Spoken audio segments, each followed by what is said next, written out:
Students, welcome to our channel Ganesha worlds. दोस्तों, आज हम केमिस्ट्री की सीरीज को आगे बढ़ाते हुए समन्वय संख्या या उपसय संयोजन संख्या या कोऑर्डिनेशन नंबर क्या होता है इसको जानेंगे। तो इसको जानने के लिए हम सबसे पहले थोड़ा सा क्रिस्टल को पढ़ लेते हैं कि क्रिस्टल किस प्रकार से होता है। तो ये कोई क्रिस्टल है, मान लेते हैं यह कोई क्रिस्टल जालक है। इस क्रिस्टल जालक में दोस्तों हम देख रहे हैं कि प्लस माइनस से घिरा हुआ है और माइनस प्लस से घिरा हुआ है। तो प्रत्येक प्लस माइनस से और प्रत्येक माइनस प्लस से घिरा हुआ है।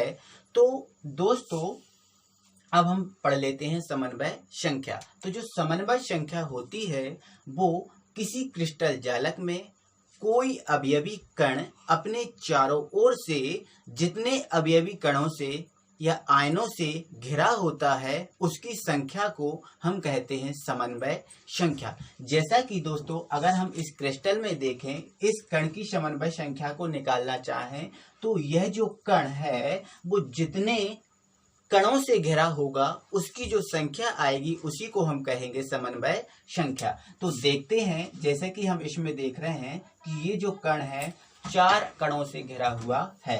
तो 1 2 3 और ये 4। तो यहाँ से इसकी जो समन्वय संख्या निकलेगी दोस्तों वह आएगी 4। इसके बाद यदि हम इस कण की समन्वय संख्या की बात करें तो यह कण 1 2 3 4। तो यह कण भी 4 कणों से घिरा हुआ है, इसलिए इसकी दोस्तों समन्वय संख्या आएगी 4। यदि हम इस कण की समन्वय संख्या की बात करें तो इस कण की जो समन्वय संख्या है वो है 2। इसकी समन्वय संख्या 2 क्यों है? क्योंकि यह जो कण है केवल 2 ही कणों से घिरा हुआ है, एक यह और एक यह। तो इसकी समन्वय संख्या निकलेगी दोस्तों 2। तो इस प्रकार से हम कह सकते हैं कि किसी क्रिस्टल जालक में कोई अवयवी कण अपने चारों ओर से जितने अवयवी कणों से घिरा होता है उसको उसकी समन्वय संख्या कहते हैं।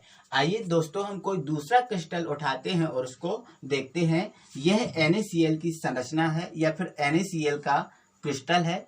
इस NaCl के क्रिस्टल में यदि हम इस कण की समन्वय संख्या को निकालना चाहते हैं तो हमें ये देखना होगा कि ये जो कण है कितने कणों से घिरा हुआ है। तो यहाँ पर 1 2 3 4 5 और ये 6। तो यहाँ से ये जो कण है वो भी 6 कणों से घिरा हुआ है। तो इस कण की जो समन्वय संख्या निकलेगी दोस्तों वो निकलेगी 6। आइए हम देख लेते हैं कोई दूसरा कण। यदि हम इस कण की समन्वय संख्या की बात करें कि इस कण की समन्वय संख्या कितनी है दोस्तों, तो वो देखते हैं। तो 1 2 3 4 और ये 5। अब दोस्तों यह कण 6 कणों से घिरा हुआ है, लेकिन हमें दिख रहे हैं दोस्तों केवल 5 कण। तो आप तो कहोगे सर इसकी समन्वय संख्या 5 ही रहेगी। तो मैं तो कहूंगा सर इसकी समन्वय संख्या 5 नहीं 6 रहेगी। तो आप बोलोगे सर कैसे? तो मैं आइए आपको बताता हूं कैसे। तो दोस्तों जो NaCl की जो संरचना होती है वो इस प्रकार की संरचना होती है और यह संरचना कंटिन्यू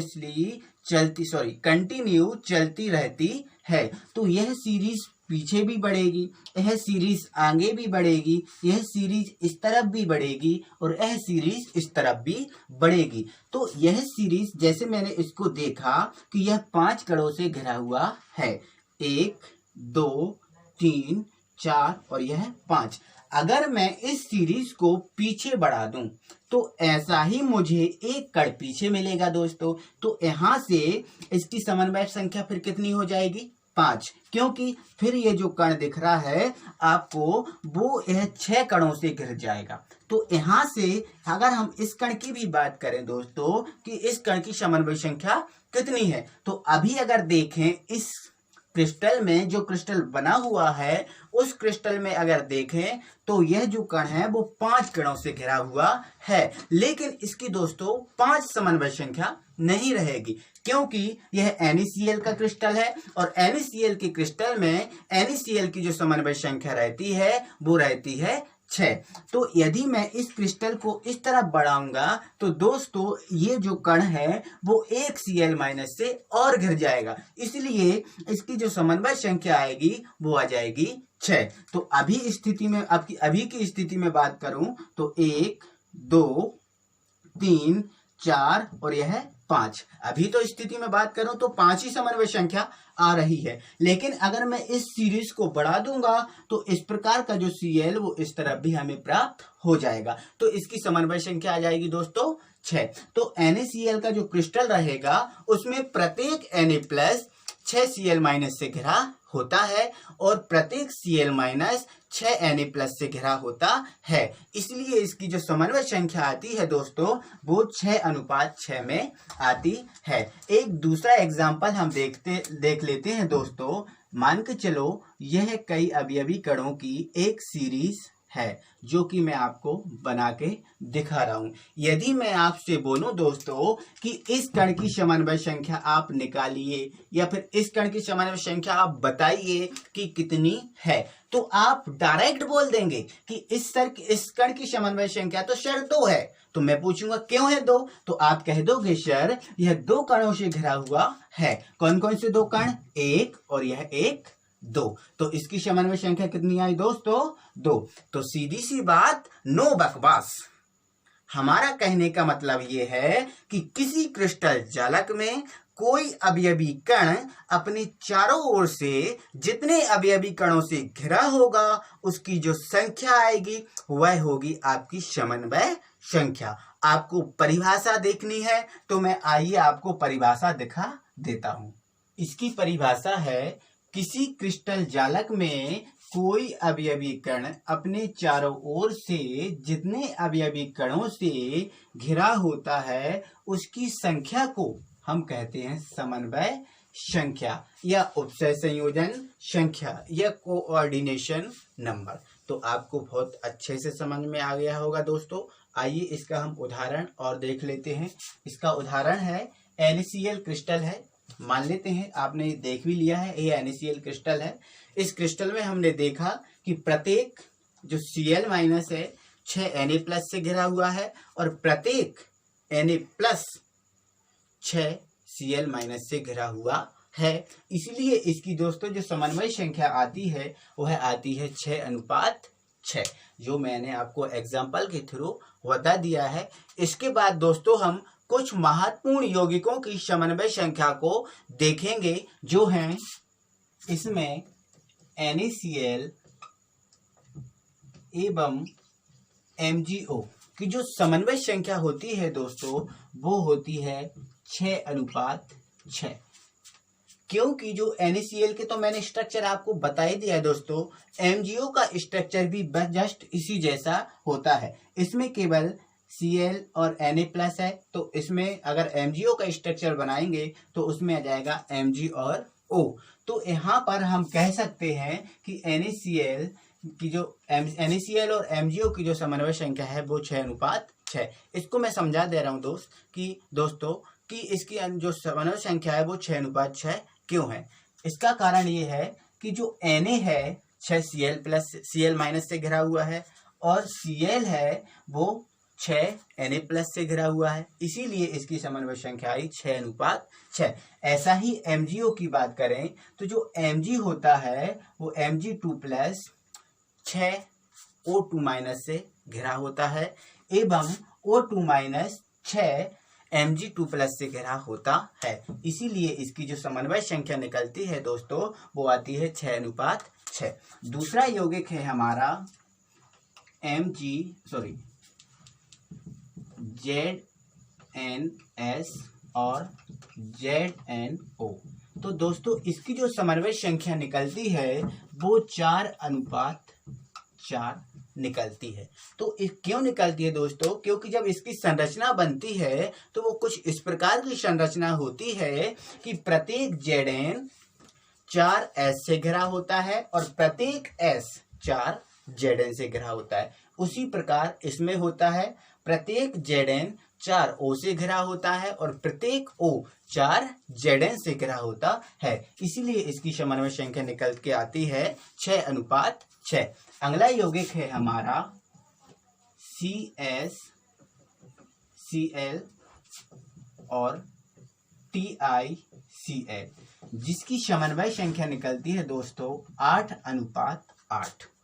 इसका मतलब ये है दोस्तों कि CaCl में प्रत्येक CS 8 Cl- से घिरा होता है और प्रत्येक Cl- 8 CS प्लस से घिरा हुआ होता है। तो इसकी समन्वय संख्या आती है 8:8। ऐसा ही इसमें होता है। नेक्स्ट है हमारा Na2O और K2O, जिसकी समन्वय संख्या होती है 4:8। अब इसको समझिएगा दोस्तों कि इसमें 4:8 का मतलब क्या है।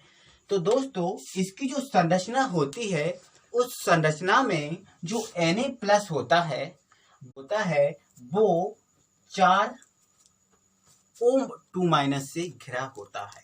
तो इसके कारण इसमें जो आगे जो नंबर आया है वो है 4, और जो O2- होता है दोस्तों वो 8 Na+ से घिरा होता है। इसीलिए जो दूसरा नंबर आता है आपका वो होता है 8।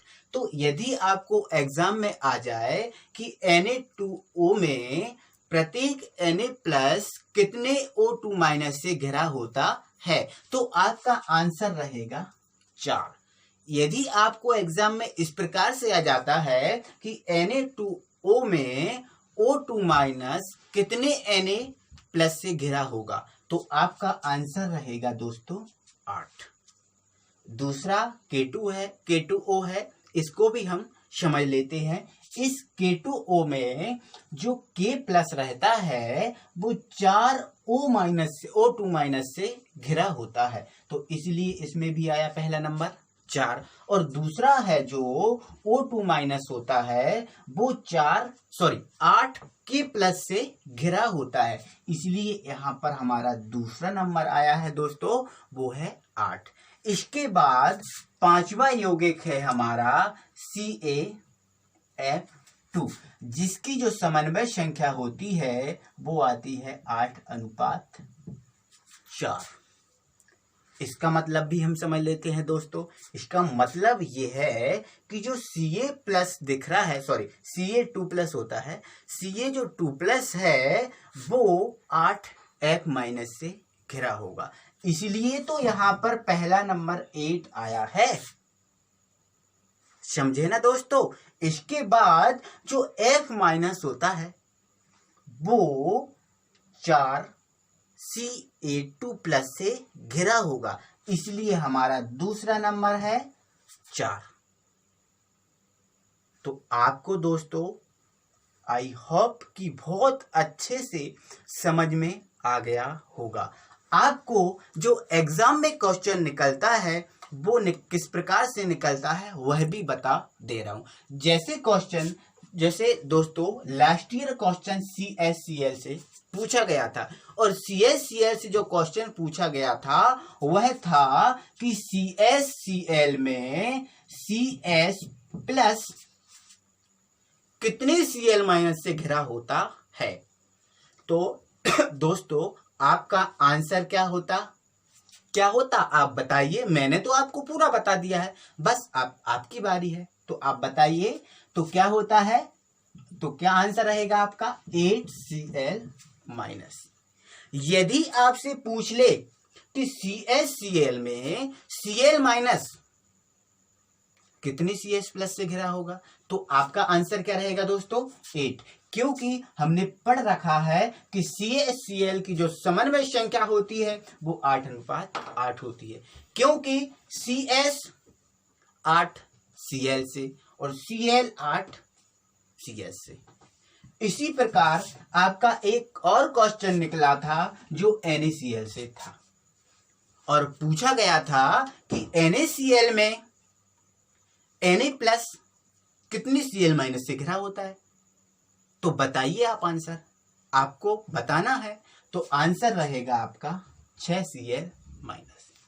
यदि आपको वो क्वेश्चन पलट दे और कह दे कि NaCl में Cl- कितनी n+ से घिरा होगा? तो आपका भी आंसर रहेगा 6 ही। क्यों?